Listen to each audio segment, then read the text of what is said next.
പ്രധാനമന്ത്രി നരേന്ദ്രമോദി ഈ മാസം 27-ന് തിരുവനന്തപുരത്ത് എത്തുന്നു. ബിജെപി സംസ്ഥാന അധ്യക്ഷൻ കെ സുരേന്ദ്രൻ നയിക്കുന്ന NDA കേരള പദയാത്രയുടെ സമാപന പൊതുസമ്മേളനത്തിനായാണ് പ്രധാനമന്ത്രി രാവിലെ എത്തുക. സെൻട്രൽ സ്റ്റേഡിയത്തിൽ നടക്കുന്ന സമ്മേളനത്തിൽ 1.5 ലക്ഷത്തോളം പേരെ അദ്ദേഹം അഭിസംബോധന ചെയ്യും. ബിജെപി സംസ്ഥാന അധ്യക്ഷൻ കെ സുരേന്ദ്രൻ നയിക്കുന്ന NDA കേരള പദയാത്ര ഈ മാസം 27-നാണ് തിരുവനന്തപുരത്ത് സമാപിക്കുക. കേരളത്തിലെ 19 ലോക്സഭാ മണ്ഡലങ്ങളിലും പര്യടനം വിജയകരമായി പൂർത്തിയാക്കി പദയാത്ര തലസ്ഥാനത്തെത്തും. പദയാത്ര തിരുവനന്തപുരത്തെത്തുമ്പോൾ ജനങ്ങൾക്ക് ആവേശമാകാൻ പ്രധാനമന്ത്രി നരേന്ദ്രമോദിയും സമാപന സമ്മേളനത്തിൽ പങ്കെടുക്കും. തീർച്ചയായിട്ടും അതിൻ്റെ സമാപന ചടങ്ങ് 27-ാം തീയതി ഇവിടെ സെൻട്രൽ സ്റ്റേഡിയത്തിൽ നടക്കുമ്പോൾ 10 മണിക്ക് ഒരു വലിയ ജനകീയ ഒരു മുന്നേറ്റം തന്നെ ദൃശ്യമാകുന്ന വിധത്തിലുള്ളൊരു പൊതുസമ്മേളനമാണ് സംഘടിപ്പിക്കുന്നത്.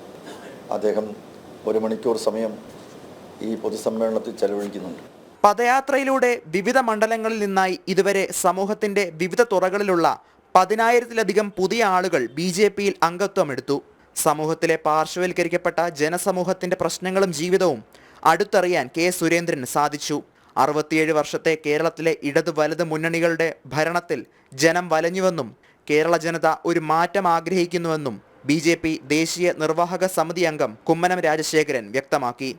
ജനങ്ങളുടെ ഇടയിലേക്ക് ഇറങ്ങി വന്ന കഷ്ടപ്പാടുകളും ദുഃഖങ്ങളും ദുരിതങ്ങളും അനുഭവിക്കുന്ന സഹോദരങ്ങളോടൊപ്പം കഴിയുകയും അവരുടെ പ്രശ്നങ്ങൾ ചോദിച്ച് മനസ്സിലാക്കുകയും അങ്ങനെ അവർക്ക് വേണ്ടി ശബ്ദിക്കുകയും ചെയ്തുകൊണ്ടാണ് ഈ കേരള പദയാത്ര കടന്നു പോകുന്നത്. അദ്ദേഹത്തിൻ്റെ സമ്പർക്കം വളരെ വിപുലമായി വ്യാപകമായി നടക്കുമ്പോൾ അവരിൽ നിന്നെല്ലാം ഉണ്ടായിക്കൊണ്ടിരിക്കുന്ന പ്രതികരണം വളരെ വ്യക്തമാണ്. കേരളത്തിലെ ജനങ്ങൾ ഒരു മാറ്റം ആഗ്രഹിക്കുന്നുണ്ട്. പ്രധാനമന്ത്രി നരേന്ദ്രമോദി ഈ വർഷം 3-ാം തവണയാണ് കേരളം സന്ദർശിക്കുന്നത്. ഈ വർഷം ആദ്യം തൃശൂരും പിന്നീട് എറണാകുളത്തും പ്രധാനമന്ത്രി സന്ദർശനം നടത്തിയിരുന്നു.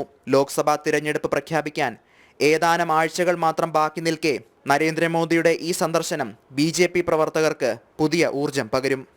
ജനം, തിരുവനന്തപുരം.